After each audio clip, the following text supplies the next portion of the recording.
He spoke of a place where love was the worship of kings and rage was the vilest sin.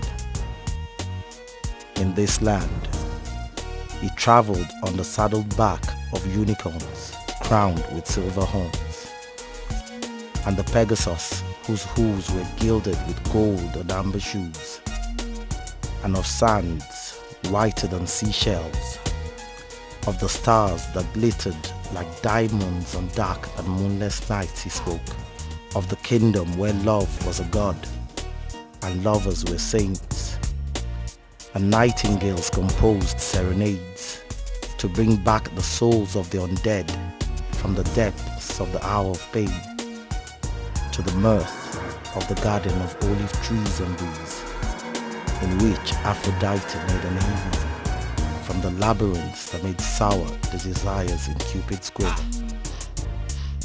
He then spoke of the passions of flame, whose purity is drowned in shame, a passion without a name, whose waters can never be tamed, that flowers even in chains, that simple folks pronounce insane, that towers above the courage of the damned and the deeds of the charmed.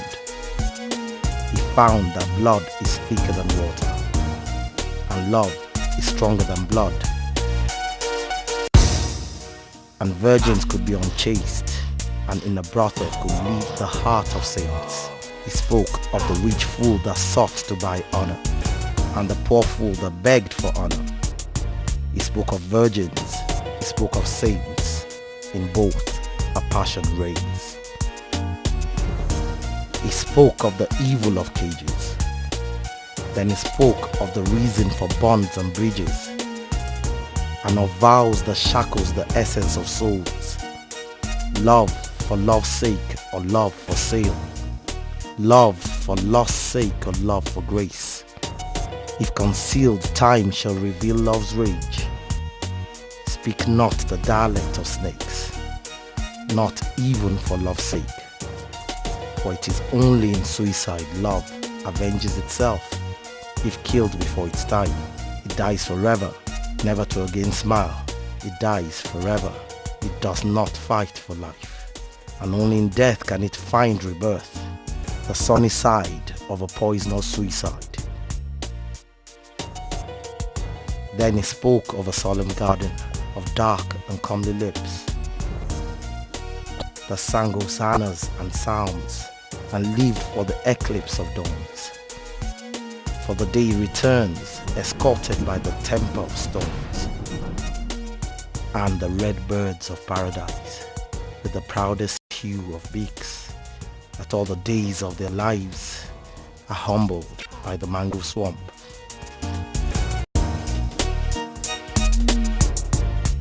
He spoke of the glory of breezy dawns by the shores of a tropical sea, and the honey-colored suns that heralded thunderstorms, and of the people that say God is dead, and the others that say he is not because he never lived, and the strange tribe that worship cows, and slaughtered men on the altars of crimson gods, and the race that waged wars in the name of the only God of love, in the name of the only God of love. And where the aged are scorned by the young, who will also get old in turn, of slaves that were born strong, and masters that shall die young, of the kind-hearted that did not live long, and the wicked that outlives their young, and a place where souls are sold for the price of a harlot's devotion. He spoke of the love that forgives, and the mind that never forgets. He spoke of the love that's stronger than sin, and all these sins the earth has seen. He spoke of the scented flower that blossomed in the very heart of a bitter battlefield, and the warrior that died for a virgin rose found in the vanquished's backyard, of parapets and moats, of mud dwellings and palm fronds, of spears and fears, and the tears we share within this sphere, beneath this atmosphere. He spoke to clear the smoke. He spoke of the beauty of the beast. Then he spoke of the beasts of beauty. He shared the tales of Triton and Poseidon in cities of glistening crystal beneath the whales and tireless waves, and the mermaids of the salty oceans, whose mansions were of stained glass, with pillars of the rarest blue marble, enhanced with topaz and pearls, and of the swift tiger sharks that make prey of seals and stingrays on the great plains of the obscure deep, and the sea turtles that fly above submerged mountains, and of the flower of many colors that can only be found on the summit of aquatic hills, and how a rainbow shimmers at dawn in the firmament of the Neptune sky, of the sea beasts and sea folks, and men who have no souls. He spoke to tear the cloaks in the deeper masquerade of this moonlight dance, in this phrase between our birth and death, a phase of strife that mortals call life. He spoke of the many sides of this place we have found breath, and of the Lamb whose crest of mercy was perfected by death.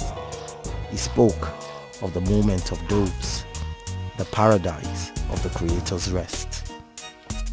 He then spoke of the one that journeyed through the stars in search of eternal peace, from consternation to constellation, from the planet of many moons to the celestial hedge of Saturn, to the Jupiters that live within a great spot of red, creatures that neither live on land nor water, or build castles in the air, whose bodies are shaped like men, and whose faces are that of a child, whose legends and myths point to the sun as the realm the master race made home, and of those whose skin are of pure golden chrysalids, among whom there is no infirm nor lame, no war or blame, whose souls are as pure as the passion of suns. He spoke of the untruth that warms and the cowardice of gods in this world of many wrongs.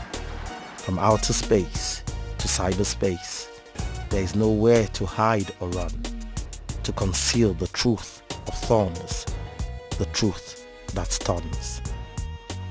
Then he reached the crossroads of memories, of haunting remembrances, the confluence of melody and malady, where heaven and Hades embrace, and demons seek an angel's kiss. And then he spoke again. What does it profit a man to gain the earth and lose his soul?